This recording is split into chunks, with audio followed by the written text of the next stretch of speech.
Eccoci ancora insieme per questa lunga diretta che precede i nostri notiziari. Ovviamente io vi ricordo che alle 19:30 avremo, come da ormai parecchi giorni a questa parte, il Presidente della Regione Luca Zaia qui con noi in studio, quindi non perdete l'appuntamento per capire anche se ci sono nuovi aggiornamenti, nuove notizie in merito a quello che il Presidente ha detto questa mattina, ovvero faremo nuovi tamponi, anche tamponi on the road, aveva detto, fuori dai supermercati, insomma, per andare a caccia dei famosi positivi asintomatici, che sono quelli che hanno fatto durante tutto questo tempo salire il contagio. Nel frattempo, mentre eravamo in pubblicità, sono riuscita a trovare il famoso video, ve lo propongo, abbiamo messo la modalità schermo intero, sentiamo.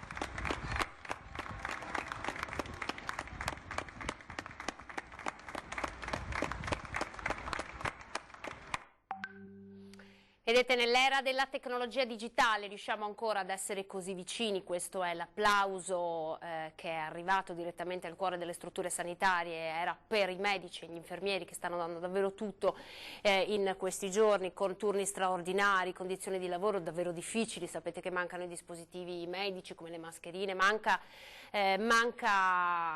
molto all'interno delle strutture sanitarie, si sta facendo il possibile nel nostro Veneto, ve l'abbiamo già raccontato, sono già 564 i nuovi posti in terapia intensiva, le strutture sono state implementate, poi ci sarà un piano Marshall per gestire al meglio tutti gli ospedali del nostro territorio, quindi un grande applauso che insomma, facciamo tutti noi e ha fatto l'intera comunità, l'intera Italia ai nostri medici e infermieri che in questo momento sono davvero in trincea. E poi un altro grande applauso che vogliamo fare, e a loro abbiamo dato voce, va a chi sta continuando a donare il sangue, perché in un momento come questo c'è bisogno anche di questo. Allora, due servizi distinti da Venezia a Bassano, ma partiamo con Venezia, con l'Avis. La raccolta nella provincia di Venezia nelle ultime 4 settimane è stata molto sofferente. Possiamo considerare di aver perso ogni settimana almeno 200 unità di sangue, che se le riproporzioniamo nel mese diventano 800 sacche al mese di sangue in meno che abbiamo potuto dare ai nostri ammalati. Adesso diventa importante tornare ai centri trasfusionali, tornare a donare in tutta sicurezza. Nonostante i dati poco confortanti delle ultime settimane nella provincia di Venezia, dopo l'accorato appello del presidente Zaia nei giorni scorsi a non smettere di donare il sangue, c'è stato un cambiamento di rotta. Finalmente le donazioni nei centri trasfusionali stanno riprendendo. In questo momento è importante poter gestire la situazione spalmandola durante le settimane e durante i prossimi mesi. Vi preghiamo quindi di chiamare oppure di prenotarvi attraverso il sito di Avis Provinciale. Vi ricordo la www.prenotaladonazione.it, che è il luogo dove ci si può prenotare, oppure telefonando a Avis Provinciale. Questo per poter arrivare scaglionati e non creare assembramenti. I donatori sono una figura importantissima in questo momento. Aiutiamo i centri trasfusionali, i dottori e le infermiere di questi centri a poter lavorare nel modo corretto e secondo le norme. I centri trasfusionali sono luoghi protetti. Per poterlo essere bisogna seguire determinati comportamenti. Vi chiediamo quindi di avere pazienza e di operare come vi viene consigliato. Il coronavirus non può e non deve fermare le donazioni di sangue. L'appello della Fidas, che si mobilita con videomessaggi invitando a presentarsi ai centri trasfusionali. In questi giorni così difficili vi chiediamo di fare un pensiero alle persone che in ospedale stanno male. Per cui voi amici donatori recatevi a donare. Ne abbiamo bisogno. I centri trasfusionali richiedono donazioni che voi potete fare insieme a noi. Per cui uniamoci tutti insieme e mantenendo le distanze di sicurezza, lavandosi bene le mani e pensando anche agli altri, rechiamoci ai centri trasfusionali e doniamo. Ieri come oggi serve donare il sangue e per chi temesse di infrangere le prescrizioni del decreto nel muoversi senza giusta motivazione, il presidente Fidas è chiaro. La donazione di sangue rientra nei LEA, quindi livelli essenziali di assistenza. Pertanto sono inclusi come situazioni di necessità e sono consentiti gli spostamenti da casa fino al centro di raccolta con una regolare prenotazione. Pertanto telefonate presso la Fidas Vicenza per prenotarvi. Garantite le misure di sicurezza e gli accessi infatti sono rigidi e regolamentati. L'invito è rivolto ai donatori abituali, per chi volesse diventare nuovo donatore invece. Per prenotarsi e per diventare donatori di sangue. Per questi in questo momento non possiamo liberare gli accessi, ma lo saranno nelle prossime settimane. Raccomando a tutti i donatori quindi di prenotarvi nei prossimi giorni e nelle prossime settimane. Quando la situazione sarà regolarizzata, il sistema sanitario avrà necessità ancora di più di intraprendere le operazioni chirurgiche che in questo momento sono state sospese.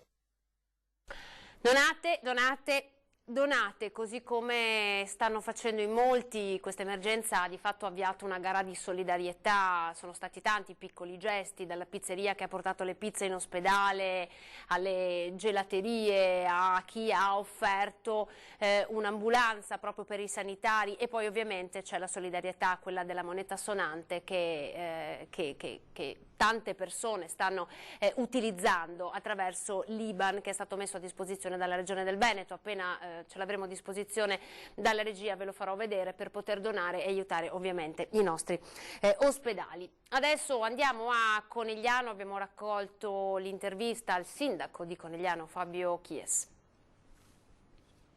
Emergenza coronavirus, si invita tutta la cittadinanza a restare in casa. Il mezzo con i volontari della protezione civile percorre le vie di Conegliano. A poca distanza Piazza Cima è completamente deserta. Una città disabitata, come se fosse stata abbandonata in tutta fretta dagli abitanti, scappati all'improvviso. Serrande abbassate, locali chiusi.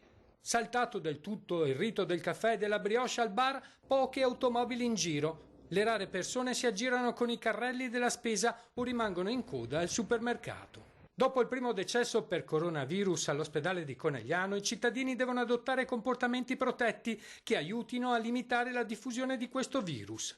Serve un patto con loro, occorre essere molto ligi. I motivi per i quali si può uscire sono 3: lavoro, salute e necessità primaria. Come ha spiegato il sindaco Fabio Chies in conferenza stampa nel comando della protezione civile.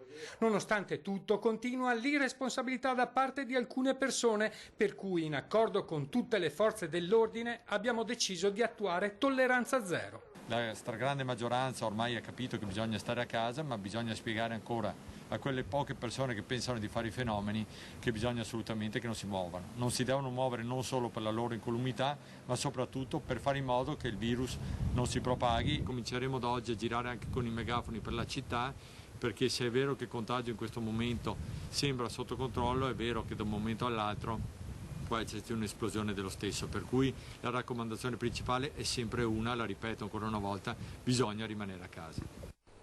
Ve l'ho annunciato prima, allora adesso la regia può mandare in onda l'IBAN del conto corrente a cui potete fare riferimento per donare coronavirus donazioni. Si può donare, l'IBAN è stato messo a disposizione dalla Regione del Veneto per aiutare ovviamente le strutture sanitarie, l'approvvigionamento dei dispositivi sanitari. Lo sapete, mancano respiratori, macchinari per la terapia intensiva ed è una corsa contro il tempo per cercare di acquistarli, perché ovviamente adesso anche con gli altri stati ce li stiamo litigando, ma il Veneto è in prima linea e tutti noi possiamo fare qualcosa. Questo annotatevelo, perché è l'IBAN del conto corrente messo a disposizione dalla Regione.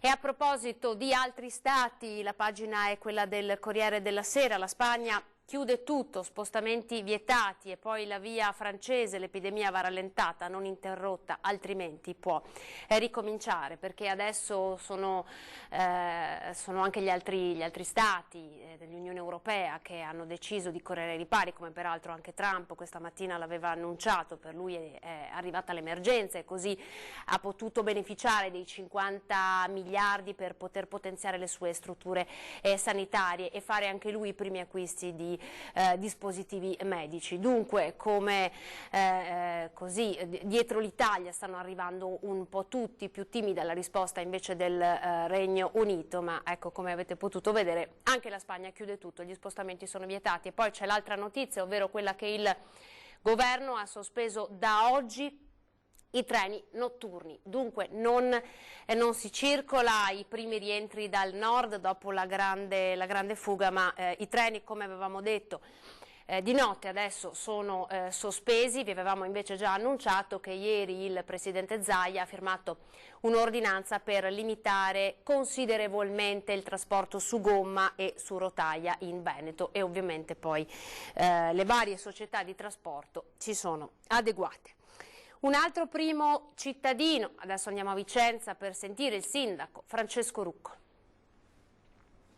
Nella giornata sono stati fatti molti controlli sul territorio, sia sulle persone che sugli esercizi commerciali, e tutto sommato il risultato è positivo: solo 2 persone denunciate e un esercizio commerciale trovato aperto e quindi chiuso con sospensione dell'attività e denuncia penale.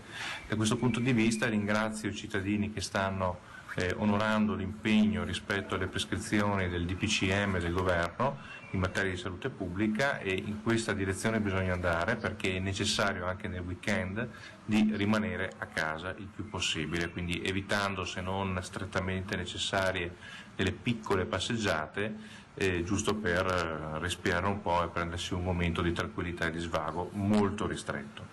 Dal punto di vista del lavoro siamo stati in protezione civile, abbiamo evidenziato e analizzato la situazione su base provinciale, abbiamo fatto partire la centrale unica operativa della protezione civile su tutta la provincia di Vicenza, e da questo punto di vista è importante perché è un punto di riferimento anche per il nostro territorio provinciale e per i comuni più piccoli che sono appunto sul territorio. Sempre sulla città stiamo lavorando per ridurre già da domani al 50% le corse del trasporto pubblico locale, che verranno quindi in sede urbana e suburbana ridotte del 50%, mettendo in contatto quelli che sono i punti del territorio più strategici. Naturalmente il collegamento più garantito sarà quello con gli ospedali in particolare. Francesco Rucco da Vicenza. Adesso ci spostiamo di un pochino, ma nemmeno di così tanto, alla città degli scacchi, ovvero Marostica, con il primo cittadino Matteo Mozzo. Stare a casa per battere Covid-19 è l'appello lanciato dai primi cittadini del nostro territorio. Mantenere le distanze, lavarsi le mani spesso sono i consigli ripetuti all'infinito, fino allo stremo, per cercare di evitare che il contagio si diffonda. Una persona positiva ma asintomatica potrebbe, se viene in contatto con altre persone, infettarne altre 2. Stare a casa, in una sorta di isolamento fiduciario, diventa un cordone sanitario umano. Uscire solo per le motivazioni previste dal decreto del governo, lavoro, salute, per fare la spesa è quanto mai fondamentale. A lanciare questo appello è anche il primo cittadino di Marostica.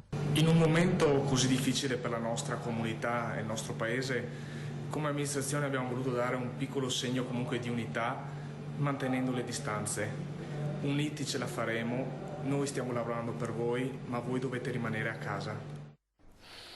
6 milioni di euro per l'acquisto del latte, la misura del Ministro delle Politiche Agricole Teresa Bellanova, una prima risposta insomma del Governo, perché come vi avevo anticipato prima, la filiera del latte è in crisi in questo periodo di emergenza. La chiusura su tutto il territorio nazionale ha provocato il crollo della vendita del latte fresco e di molti trasformati. In questa situazione di assoluta emergenza dovuta alla diffusione del coronavirus, le strutture cooperative temono di non essere più in grado di trasformare tutto il latte raccolto dai loro soci e stanno invitando pertanto la propria base associativa a fare ogni sforzo per ridurre la produzione del latte. Questa è un'altra delle varie delle conseguenze, un'altra delle conseguenze che ci sono. Prego, mi dice la regia qualcosa? Sì, abbiamo un'altra categoria, grazie. Quindi questa è la categoria degli allevatori. Vi abbiamo raccontato anche che cosa sta accadendo per tutto il comparto turistico. Andiamo invece adesso a vedere che cosa accade ai benzinai. Il lavoro è calato soprattutto da ieri pomeriggio, è andato quasi a zero. C'è poca gente in giro, quei pochi che ci sono un po' preoccupati. Buongiorno, 20. Yes. E poi? Ho visto che eri tutti quanti. La situazione è critica, non c'è lavoro, siamo qua perché comunque abbiamo degli impegni e dobbiamo dare un servizio. Due gestori diversi per altrettanti e differenti distributori di carburante, Marghera, via Fratelli Bandiera. Per i due benzinai che continuano a tenere aperto, altrettanti hanno invece già chiuso, anche se temporaneamente, uniti dalla stessa storia. La gente non può muoversi se non per comprovate necessità. Ecco che se l'uno resiste perché fornito di GPL... Qualcosa c'è, qualcuno che magari va a lavoro, si ferma, non è zero, però siamo proprio ai minimi storici. L'altro sa già che sarà costretto a chiudere se le vicine aziende lo anticiperanno, vista soprattutto la stretta dei voli del traffico aereo. Con la speranza che lunedì ci sia un po' di movimento perché non arrivano e non partono nessun tipo di aeroplano, perciò è inutile. Lei tiene aperto qui, però diceva la gente viene per 5, 10, 20 euro di benzina. Fanno il minimo indispensabile, comunque hanno già fatto ieri e l'altro ieri il pieno e oggi ci sono quelli che vengono a fare gli arrotondamenti, 10 euro e 5 euro, tanto i motorini, ecco queste cose qua, niente di più. Allora, come vi dicevo, domani Antenna 3 sarà in onda alle 11 del mattino e alle 15 del pomeriggio con due differenti celebrazioni, Sante Messe, la prima da Mestre e la seconda da Treviso.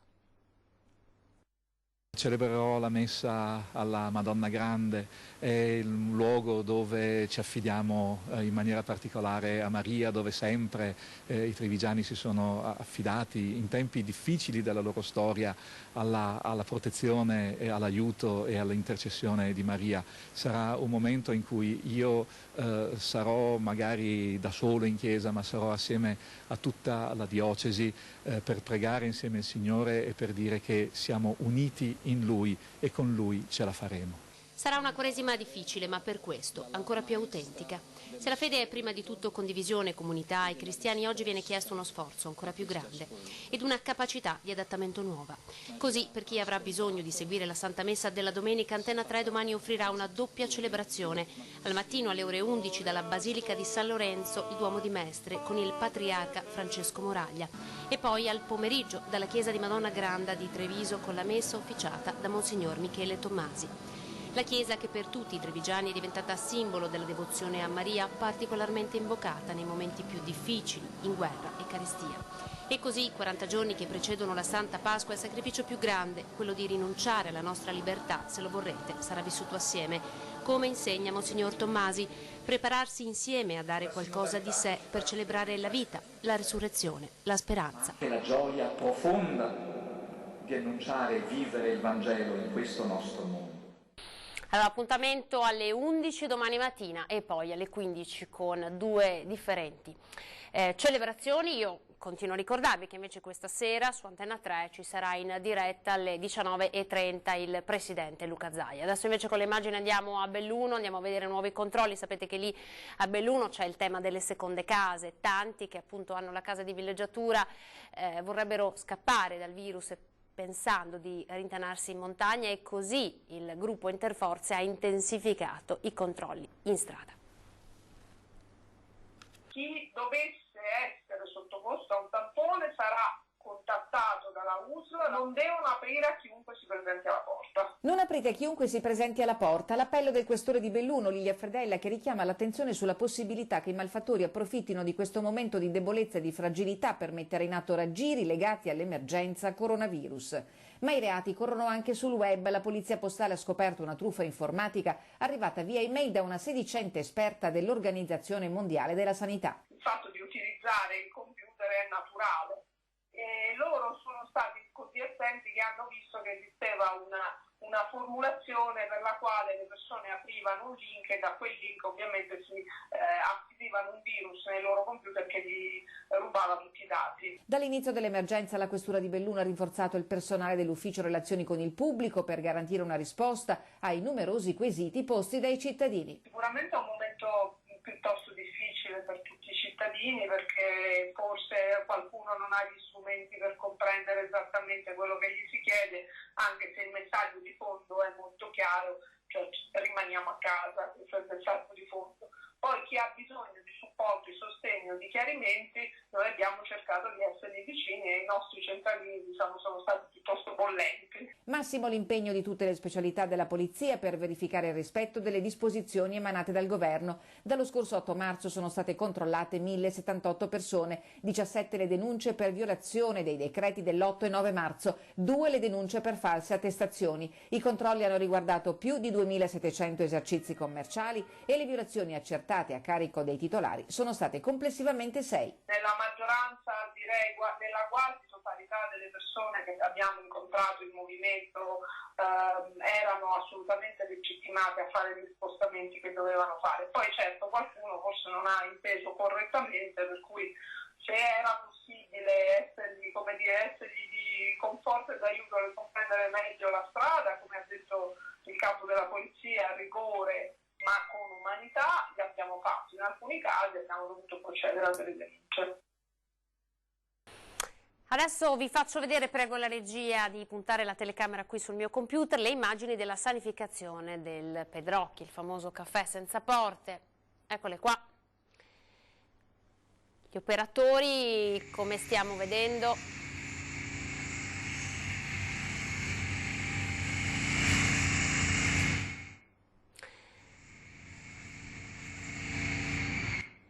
sono ormai 5 giorni che è in corso la sanificazione della città. Ovviamente i primi ad essere sanificati sono stati i convogli ferroviari, poi tutti i mezzi pubblici e poi sono arrivate le strade, quindi questa è soltanto una delle tante immagini che riusciamo a proporvi grazie al nostro Nicola Marcato per averci fatto vedere le immagini della sanificazione del Pedrocchi. Adesso vi faccio invece vedere un nuovo appello. Ieri abbiamo visto Sabrina Salerno, poi Ivana Spagna, Red Canzian, tanti VIP del nostro territorio che hanno voluto metterci la faccia attraverso i social network per continuare a dire alla gente di stare a casa. È un periodo difficilissimo, lo è per tutti, siamo tutti chiusi in casa, è difficile. Vivere da soli, isolati, senza i contatti con i parenti. Non bisogna disperare, bisogna essere ottimisti, bisogna avere molta pazienza. Il direttore della Mostra Internazionale d'Arte Cinematografica di Venezia, Alberto Barbera, in esclusiva per le nostre emittenti, lancia un messaggio di incoraggiamento ai cittadini. Barbera è capofila di molti personaggi come la grande campionessa paraolimpica mondiale Bebe Vio di Mogliano Veneto o il portiere del Genoa Football Club Federico Marchetti, originario di Bassano del Grappa. Barbera ci dà anche una notizia: la preparazione della Mostra del Cinema non si ferma. Sto lavorando, ricevo tantissimi link di film per la selezione del Festival di Venezia, vuol dire che nessuno si ferma, vuol dire che siamo speranzosi, che tutto si risolverà nel giro di qualche settimana. La Mostra del Cinema per fortuna è prevista a settembre, quando il coronavirus sarà, speriamo, soltanto un bruttissimo ricordo, però felicemente risolto. C'è poi il sorriso contagioso, carico di valori positivi, di dolcezza ma anche di forza, di Bebe Vio a lanciare un'insolita sfida culinaria attraverso il suo profilo di Instagram. Abbiamo ufficialmente capito cosa dobbiamo imparare a fare in questa quarantena io sono fortissima in cucina. Non è vero. Sono veramente forte in cucina. Bugia di nuovo. E quindi Sole mi insegnerà a cucinare e oggi faremo una ricetta classica. Chef Sole, ricetta classica, crepe. La solidarietà non si ferma, coronavirus, la comunità senegalese dona 600 euro, un altro segnale importante, la notizia è stata postata dal Free Press Treviso Today, conferenza stampa alla quale eravamo presenti anche noi con le nostre telecamere. I soldi andranno ad aiutare la protezione civile locale, il sindaco Chies, grazie davvero amici, la battaglia è una battaglia di tutti e questo è una delle tante gocce in questo mare di solidarietà davvero che vi stiamo mostrando in questi giorni.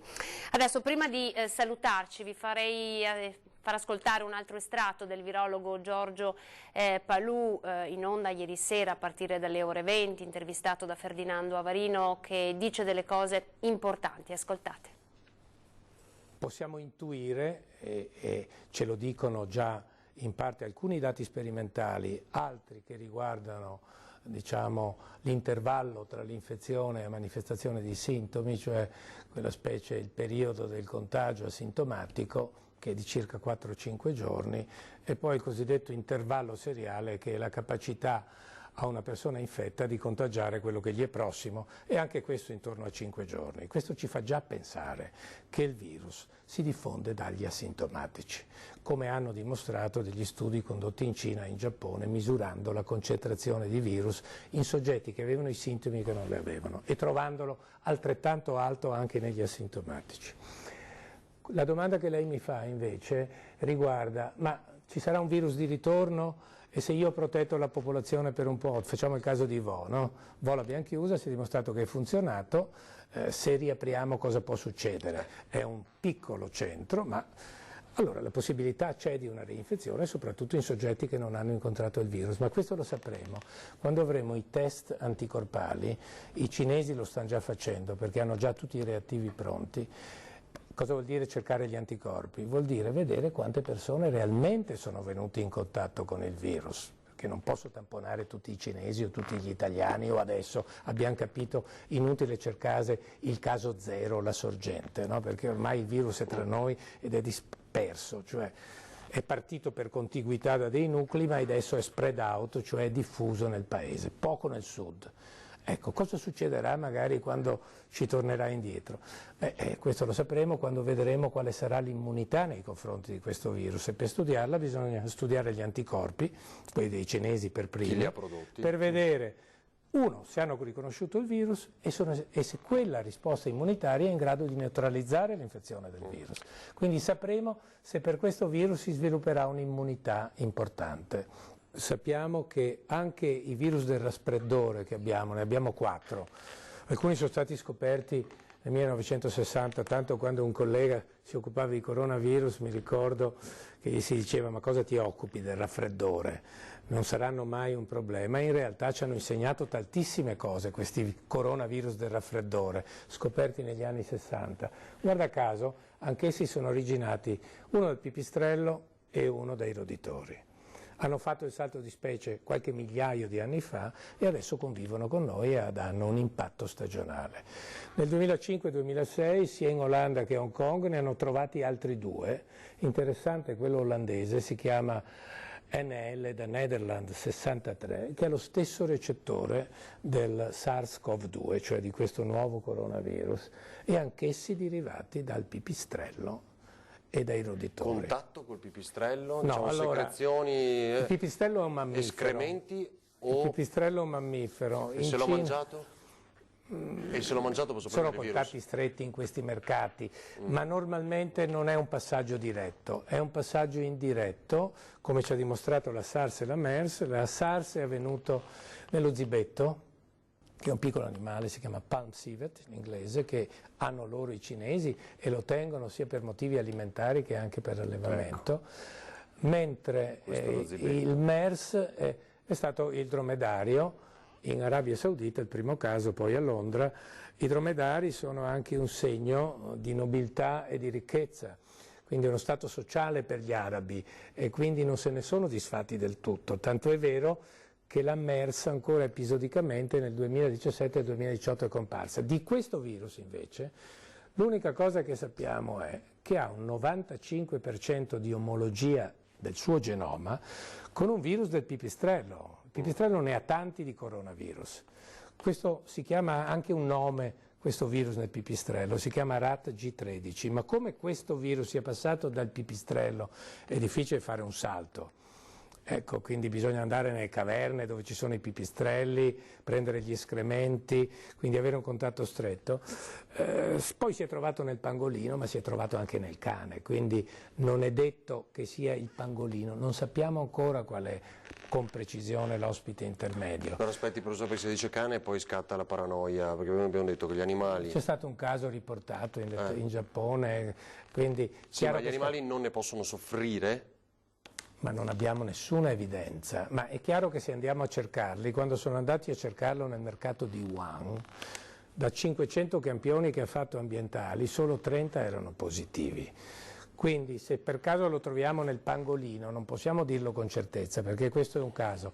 Quindi non sappiamo se sia l'ospite intermedio, mentre lo era sicuramente lo zibetto e lo era il dromedario, tanto che si è potuto studiare il virus della SARS e della MERS perché lo si studiava contemporaneamente nell'ospite intermedio per vedere quanto si differenziava. Però, lei dice non possiamo sapere gli effetti che ha sul cane perché può averli allora, e soprattutto, siccome diciamo che gli animali non... È stato ritrovato, ho detto. Ah, che non vuol dire... Non conosciamo ancora gli effetti che ha sull'uomo. Quindi si immagini se un reperto occasionale di un animale, che sia il cane in Giappone o il pangolino in Cina, ci può con sicurezza dire uno se ha effetti o addirittura se quello è l'ospite intermedio. Lo vedo molto improbabile. Questo era il professor Giorgio Palù con noi ieri sera a partire dalle ore 20. Allora fermiamo per un attimo questa lunga diretta per dare voce al Vangelo e poi far partire i nostri notiziari. 18:30 inizia l'edizione veneta dei nostri telegiornali, poi a seguire Venezia e Treviso. Vi ricordo che alle 19:30 avremo in diretta il presidente della regione Luca Zaia e poi ancora edizione straordinaria fino alle 21. Grazie per essere stati con noi, a dopo.